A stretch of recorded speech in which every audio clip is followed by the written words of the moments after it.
Hello everyone. हमारे channel ईडब्ल्यूडी पर आपका हार्दिक स्वागत है। चलिए शुरू करते हैं आपकी डेली करंट अफेयर्स की क्लास।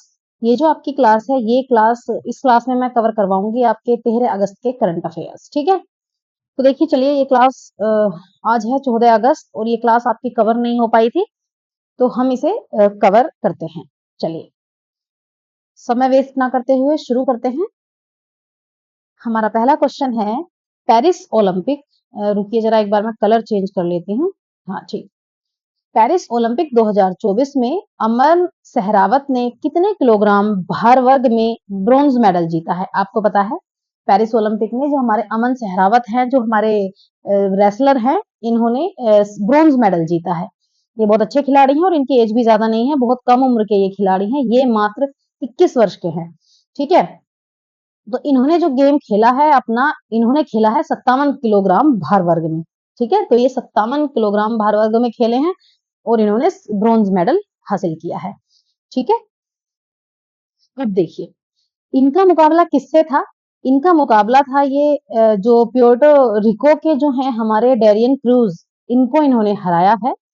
और ये सबसे कम उम्र के खिलाड़ी बन गए हैं, हमारे इंडिया के सबसे कम उम्र के खिलाड़ी बन गए हैं जिसने ओलंपिक में मेडल जीता है। इनकी जो उम्र है वो है मात्र 21 साल और 24 दिन। केवल 21 साल 24 दिन इनकी उम्र है जब इन्होंने ये मेडल जीता है। ये बहुत बड़ी बात है, इतनी कम उम्र में इतनी बड़ी अचीवमेंट। ठीक है, इतनी कम उम्र में इन्होंने ओलंपिक मेडल जीत लिया है। ठीक है, और जबकि इनके अलावा जो हमारे खिलाड़ी हैं जिनके साथ कुछ ना कुछ इश्यूज लगे रहे हैं, वो लगभग 30 साल के आसपास के हैं, परंतु ये सबसे कम उम्र के खिलाड़ी बन गए हैं। इस पॉइंट को तो आप डबल करके नोट कर लीजिए, क्योंकि ये बहुत इंपॉर्टेंट पॉइंट बनता है।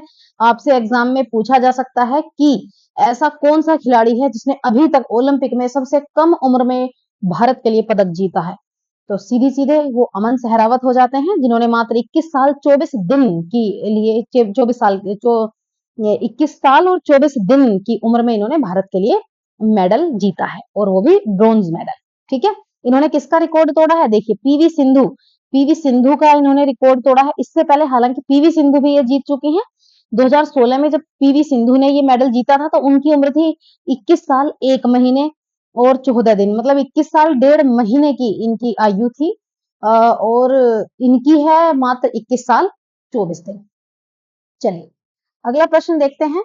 इन्हीं के बारे में थोड़ा सा देखते हैं। तो इसमें है कि रेसलिंग में अभी तक भारत में किस किसने मेडल जीते हैं। रेसलिंग की बात हो रही है, तो देखिए 1952 में जीता था, ब्रोंज जीता था ये, हेलसिंकी के जो हमारे ओलंपिक हुए थे इसमें जीता था केडी जाधव। उसके बाद बीजिंग ओलंपिक जो हुए हमारे, इसमें ब्रोंज जीता हमारा सुशील कुमार ने, और लंदन ओलंपिक जो थे 2012, इसमें भी सुशील कुमार ने सिल्वर जीता था। योगेश्वर दत्त की बात करते हैं। योगेश्वर दत्त ने 2012 में लंदन के जो ओलंपिक थे इसमें इन्होंने ब्रॉन्ज जीता। फिर रवि दहिया ने टोक्यो ओलंपिक 2020 में इन्होंने सिल्वर मेडल जीता। उसके बाद बजरंग पूनिया आए और बजरंग पूनिया ने 2020 में ये ब्रॉन्ज मेडल जीता। और अब 2024 में हमारे अमन सहरावत आए हैं। ठीक है, तो अमन सहरावत ने ब्रॉन्ज जीता है। चलिए अगला प्रश्न हम देखते हैं। अच्छा प्रश्न है आपके एग्जाम के लिए।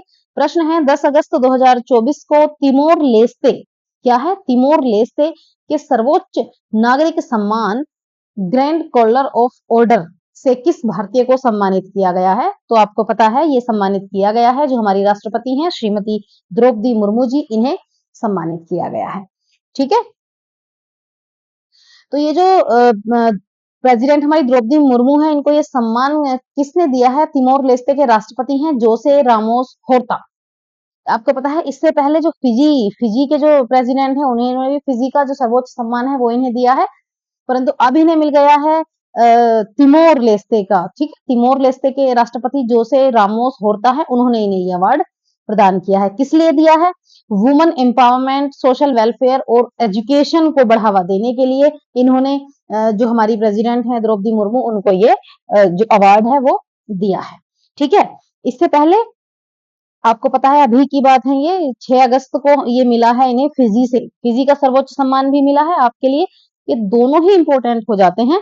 फिजी का सर्वोच्च सम्मान भी, जिसका नाम है companion of the order of Fiji, इससे भी इन्हें सम्मानित किया गया है, और तिमोर लेस्ते का जो सम्मान है उससे भी इन्हें सम्मानित किया गया है। ठीक है, चलिए अब हम अगला प्रश्न कवर करते हैं। हमारा प्रश्न है, भारत और किस देश की सेना के मध्य संयुक्त सैन्य अभ्यास हुआ है जिसका नाम है मित्र शक्ति। तो ये पूछ रहे हैं भारत और किस देश की सेना के बीच जो मिलिट्री एक्सरसाइज है ये हो रही है, तो इसका नाम आपको बताना है। तो देखिए ये है श्रीलंका, भारत और श्रीलंका के बीच होती है ये एक्सरसाइज, इसका नाम है मित्र शक्ति। ठीक है, मित्र शक्ति हो रही है। देखिए ये जॉइंट एक्सरसाइज है श्रीलंका और भारत की। ये इसका जो एडिशन है ये इसका 10वां एडिशन है। ठीक है, और ये कहाँ है, मदुरै श्रीलंका में होनी है। 12 अगस्त से 25 अगस्त तक ये आपकी एक्सरसाइज होगी। आर्मी के साथ ये होती है। ठीक है, यानी थल सेना के साथ होती है। और भारतीय सेना की कौन हिस्सा लेगी, भारतीय सेना की तो राजपूताना राइफल्स है और आर्मी की इसमें गजब रेजिमेंट जो है वो इसमें हिस्सा लेंगी। ठीक है, तो मित्र शक्ति जो है एनुअल वॉर एक्सरसाइज है, यानी प्रत्येक वर्ष होने वाली ये एक्सरसाइज है। 2012 में इसकी शुरुआत हुई थी, पुणे से इसकी शुरुआत हुई थी। ये इसका 10वां एडिशन है जो आपका श्रीलंका में हो रहा है। ठीक है, मदुरोया में ये हो रहा है श्रीलंका के। और इसकी 9वीं एक्सरसाइज जो थी ये हुई थी हमारी पुणे में। ठीक है, 9वीं जो हमारी मित्र शक्ति 2023 है, 9वीं एक्सरसाइज इसकी ये हुई थी हमारी पुणे में। और अब जो है 10वीं ये हमारी श्रीलंका में हो रही है। चलिए अगले प्रश्न को हम कवर करते हैं। हमारा प्रश्न है, केंद्रीय मंत्रिमंडल ने प्रधानमंत्री आवास योजना के दूसरे चरण को मंजूरी दे दी है। प्रधानमंत्री शहरी आवास योजना के दूसरे चरण की ड्यूरेशन क्या है, इसकी अवधि क्या है?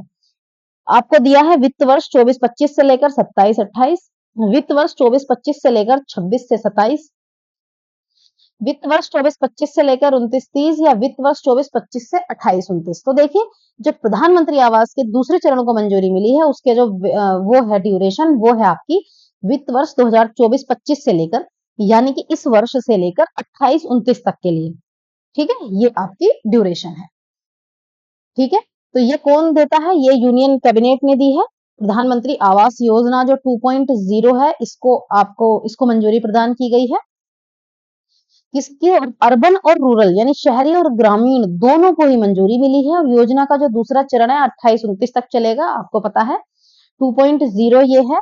और सबसे बड़ी बात क्या है कि प्रधानमंत्री आवास योजना यानी जो ग्रामीण है उसके अंतर्गत तो 2 करोड़, और प्रधानमंत्री आवास योजना शहरी उसके अंतर्गत करोड़ अतिरिक्त घरों का निर्माण किया जाएगा। अब आप देख लीजिए, जो ग्रामीण है, ग्रामीण में ज्यादा आवश्यकता है लोगों को, तो ग्रामीण में तो लोगों को 2 करोड़ घर बनेंगे। और जो आवास योजना है शहरी उसके अंतर्गत 1 करोड़ अतिरिक्त जो घर हैं उनका निर्माण इसमें योजना के तहत किया जाएगा। तो आप देखिए जो ग्रामीण है उसका तो बजट है आपका 3,06,137 करोड़, और जो कुल आवास बनेंगे इसमें 2 करोड़। ठीक है, और जो शहरी योजना है प्रधानमंत्री आवास योजना शहरी, इसका जो बजट है 2.3 लाख करोड़ है, और इसमें जो घर बनेंगे वो बनेंगे 1 करोड़। ठीक है, चलिए प्रधानमंत्री जो आवास योजना है ये शुरू हुई थी हमारी जून 2015 में। किस मिनिस्ट्री के अंदर ये आती है, किस मंत्रालय के अंतर्गत आती है, ये आती है ministry of housing and urban poverty alleviation के तहत ये आती है। अब इसके अलावा हमारी जो सेंट्रल है, हमारी जो केंद्र सरकार की और योजनाएं हैं, हम एक बार उन पर नजर डाल लेते हैं, आपके लिए इंपॉर्टेंट है। आपके एग्जाम में आपको पता है आजकल एग्जाम में सीधे सीधे योजना पूछी जाती है कि ये योजना कब शुरू की गई थी, किस वर्ष ये शुरू की गई थी। ठीक है, तो देखिए डिजिटल इंडिया स्कीम ये हमारी शुरू की गई थी 21 अगस्त 2014 से। आपको पता है ये हमने उस टाइम रिवाइज भी की होगी, है ना, तो इसे आप अब जरूर नोट कर लें। तो डिजिटल इंडिया योजना शुरू की गई है आपकी 2014 में। उसके बाद आती है प्रधानमंत्री जन धन योजना, एग्जाम में जरूर पूछी जाएगी, 28 अगस्त 2014 से शुरू हुई थी। प्रधानमंत्री जन धन योजना कब से शुरू हुई, 28 अगस्त 2014 से। और सबसे महत्वपूर्ण जिसका नाम है स्वच्छ भारत अभियान, स्वच्छ भारत अभियान कब से शुरू हुई, 2 अक्टूबर 2014 से ये शुरू हुई है। ठीक है, अब इस बार इसे 10 वर्ष हो जाएंगे। अगली देखते हैं, अगली हमारी शुरू हुई है संसद आदर्श ग्राम योजना। संसद आदर्श ग्राम योजना हमारी कब शुरू हुई, 11 अक्टूबर 2014 से ये शुरू हुई है। आगे देखते हैं मिशन इंद्रधनुष, मिशन इंद्रधनुष जो शुरू हुई है 25 दिसंबर 2014 से ये शुरू हुई है हमारी। उसके बाद है हमारी बेटी बचाओ बेटी पढ़ाओ, बहुत इंपॉर्टेंट योजना है, 22 जनवरी 2015 से ये शुरू हुई है। अगली परियोजना देखते हैं, सागरमाला जो प्रोजेक्ट है हमारा, ये हमारा 25 मार्च 2015 को शुरू हुआ। स्मार्ट सिटी इंपॉर्टेंट है, स्मार्ट सिटी प्रोजेक्ट कब शुरू हुआ? 25 जून 2015 को ये हमारी शुरू होती है। आगे देखते हैं, प्रधानमंत्री उज्ज्वला योजना, ये हमारी 1 मई 2016 से शुरू होती है, बेहद इंपॉर्टेंट है, बहुत बार, माफ कीजिए, बहुत बार एग्जाम में पूछी गई है, बार बार ये रिपीट होती है कि प्रधानमंत्री उज्ज्वला योजना कब शुरू हुई, तो आपको याद रखनी है 1 मई 2016 से ये शुरू हुई है। आगे देखते हैं, आयुष्मान योजना, आयुष्मान योजना हमारी शुरू हुई है 25 सितंबर 2018 से। तो जितनी भी योजनाएं हैं इनका एक स्क्रीनशॉट ले लीजिए, ठीक है, इंपॉर्टेंट है, स्क्रीनशॉट लीजिए और इसे रिवाइज कीजिए, ठीक है, बहुत इंपॉर्टेंट है आपके एग्जाम के लिए। चलिए अगला प्रश्न देखते हैं, हर साल विश्व लोयन दिवस, ठीक है, विश्व शेर दिवस हम मनाते हैं, आपसे पूछा गया है इसे हम किस तारीख को मनाते हैं? नाम है वर्ल्ड लॉयन डे, 10 अगस्त, 9 अगस्त, 11 अगस्त या 12 अगस्त। तो देखिए विश्व लॉयन दिवस हम मनाते हैं, विश्व लायन दिवस 10 अगस्त को, याद रखिएगा, ठीक है, 10 अगस्त को मनाते हैं। और इसकी जो हिस्ट्री है आपको पता है, 2013 में हमने इसे पहली बार मनाया था, और शेरों के संरक्षण के प्रति जागरूकता बढ़ाना लोगों में, इसलिए हम इसे मनाते हैं ताकि शेरों का संरक्षण किया जा सके, उनको बचाया जा सके, ठीक है। चलिए इंपॉर्टेंट पॉइंट क्या है, शेर का साइंटिफिक नेम क्या है? इसका साइंटिफिक नेम है पैंथेरा लियो, ठीक है, इसे हम ऐसे पढ़ते हैं पैंथेरा लियो, याद रखिएगा, ठीक है। साइंटिफिक नेम्स भी एग्जाम में पूछे जाते हैं, पता होना चाहिए। देखिए जो लॉयन है उसके दो प्रजाति होती हैं, एक तो है आपकी अफ्रीकन लॉयन, एक है एशियाटिक लॉयन, ठीक है, एशियाई और अफ्रीकन दो ही प्रकार के आपके लायंस होते हैं। आईयूसीएन की रेड लिस्ट में जो अफ्रीकन लॉयन है वो वल्नरेबल है पूरे विश्व में, और एशियाटिक की बात करें तो ये तो एंडेंजर्ड है, और भी ज्यादा खतरनाक है कैटेगरी में है, क्योंकि बिल्कुल खत्म होने की, विलुप्त होने की कगार पर ये आ गए हैं अब, क्योंकि इनका जो प्राकृतिक आवाज है, आपको पता है जानवर हमारी तरफ से क्यों ये बिल्कुल दिखने बंद हो गए हैं, दिखने कम हो गए हैं? इसका कारण है जो प्राकृतिक आवाज है इनका वो खत्म होता जा रहा है, ठीक है। अब आगे देखते हैं, एशियाटिक लायन जो है इंडिया में मौजूद 5 बड़ी बिल्लियों में से एक है। देखिए मैं आपको बताऊं कि जो एशियाटिक लायन है, एक प्रकार का तो ये लायन है, ये भारत में पाया जाता है, एक है आपका रॉयल बंगाल, ठीक है, एक आपका रॉयल बंगाल है, इसे पूरा हम कहते हैं रॉयल बंगाल टाइगर, आपने बहुत नाम सुना हो। दूसरा है इंडियन लेपर्ड, एक है क्लाउडेड लेपर्ड, एक है स्नो लेपर्ड। तो ये आपने सुने होंगे, स्नो लेपर्ड है, क्लाउडेड लेपर्ड है, इंडिया लेपर्ड है, और रॉयल बंगाल टाइगर है, और एक है एशियाटिक लायन। तो ये 5 प्रकार के लायन है जो भारत में आपके यहाँ पाए जाते हैं। एशियाटिक लायन की बात करें तो एशियाटिक लायन जो है ये केवल गिर जो नेशनल पार्क है, गिर कहाँ है? गुजरात में, ठीक है, ये गुजरात में है और यहाँ ये केवल पाया जाता है। एशियाटिक लायन की बात कर रही हूँ, ठीक है। चलो अब हम अगला प्रश्न कवर करते हैं। हमारा प्रश्न है, देश का पहला 24 घंटे चलने वाला अनाज एटीएम यानी ग्रेन एटीएम, ग्रेन डिस्ट्रीब्यूशन, माफ कीजिए, ग्रेन डिस्ट्रीब्यूशन मशीन है ये, ठीक है, इसे हम ग्रेन एटीएम कहते हैं। आपसे पूछा गया है ये किस स्थान पर खोला गया है, और ये 24/7 चलेगा, ठीक है, 24/7 ये चलेगा, 24 घंटे ये मशीन आपकी चलेगी, जिसको जिस वक्त आवश्यकता हो उस वक्त आप इससे अनाज ले सकते हैं। तो देखिए ये आपका खोला गया है भुवनेश्वर में, ठीक है। भुवनेश्वर क्या है आपको पता ही है, उड़ीसा की राजधानी है, और यहाँ ये आपका ग्रेन एटीएम जो है वो लॉन्च हुआ है, और इस एटीएम को अन्नपूर्ति नाम दिया गया है। क्या नाम दिया गया है? अन्नपूर्ति इसको नाम दिया गया है। और ये जो एटीएम है वर्ल्ड फूड प्रोग्राम और ओडिशा राज्य सरकार द्वारा ये शुरू किया गया है, दोनों ही इसमें इंक्लूड है, राज्य सरकार भी और वर्ल्ड फूड प्रोग्राम भी। और ये जो एटीएम है ये सार्वजनिक वितरण प्रणाली यानी पीडीएस, पब्लिक डिस्ट्रीब्यूशन सिस्टम के जो लाभार्थी हैं उनको 24 घंटे ये उपलब्ध रहेगा, ठीक है। ये मशीन क्या करेगी, 5 मिनट में 50 किलो अनाज ये बांट सकती है, मात्र 5 मिनट में इसके अंदर से 50 किलो जो अनाज है वो डिस्ट्रीब्यूट किया जा सकता है। अब आगे देखते हैं, इंडियन गवर्नमेंट ने क्या किया है, इंडिया बांग्लादेश बॉर्डर पर जो वर्तमान स्थिति है उसकी निगरानी के लिए एक समिति का भी गठन किया है। चलिए इसका उद्देश्य देखते हैं, इसका उद्देश्य क्या है, जो आपकी ये एटीएम बनी है आपकी ग्रेन एटीएम, ठीक है, देखिए ग्रेन का मतलब होता है खाद्यान्न, ठीक है, खाद्यान्न, और एटीएम आपको पता ही है ऑटोमेटेड टेलर मशीन इसका फुल फॉर्म होता है, और ग्रेन का मतलब होता है खाद्यान्न। तो जो इसका उद्देश्य है वो क्या है, खाद्य पूर्ति को सुनिश्चित करना और सरकारी मंजूरी में मिलने वाला जो अनाज है उसके वितरण को और ज्यादा सुविधाजनक बनाना इसका उद्देश्य है। और जुलाई 2021 में आपको पता है पहला जो ग्रेन एटीएम खोला गया था वो कहाँ खोला गया था? वो गुरुग्राम में हुआ था, हरियाणा के गुरुग्राम में ये स्थापित किया गया था। ठीक है, फर्रुखनगर ये जिला है, इसमें ये स्थापित किया गया था। ये क्वेश्चन भी आपका एग्जाम में कई बार पूछा गया कि जो पहला आपका ग्रेन एटीएम है वो आपका कहाँ खोला गया है? तो ये आपका हरियाणा में गुरुग्राम में खोला गया और अब उड़ीसा की राजधानी भुवनेश्वर में खोला गया है, जो 24 घंटे आपका अवेलेबल रहेगा। तो आपको ये भी बात याद रखनी है कि ये जो भुवनेश्वर वाला है ये 24/7 है, ये दूसरा है। चलिए अब अगले प्रश्न को कवर करते हैं। प्रश्न है चर्चित Ashoka seamount and Chandragupta ridge Kalputra ridge किस महासागर में स्थित है? तो देखिए आपको नामों से ही आइडिया लगा लेना चाहिए, प्रशांत महासागर, अटलांटिक, हिंद या आर्कटिक। तो आप देखिए ये जो है Ashoka seamount, Chandragupta ridge and Kalputra ridge ये है आपके हिंद महासागर में। ठीक है, अब क्या है देख लेते हैं एक बार। भारत के प्रस्ताव के बाद क्या हुआ है कि जो हमारा हिंद महासागर है उसमें पानी के नीचे जो ज्योग्राफिकल करेक्टरिस्टिक्स हैं उनको कुछ नाम दिए गए हैं। ठीक है, नीचे जो अंदर वो मिले हैं उनमें उनको माउंट नाम दे दिए गए हैं, अशोक सी mount, Chandragupta ridge, Kalputra ridge, इनको ये नाम दे दिए गए हैं। इन नामों को क्या किया गया है? आईएचओ यानी कि इंटरनेशनल हाइड्रोग्राफिक ऑर्गेनाइजेशन जो है उसने और यूनेस्को के जो अंतर सरकारी महासागरीय आयोग है उनके द्वारा मान्यता दे दी गई है। ठीक है, अशोक सी माउंट क्या है?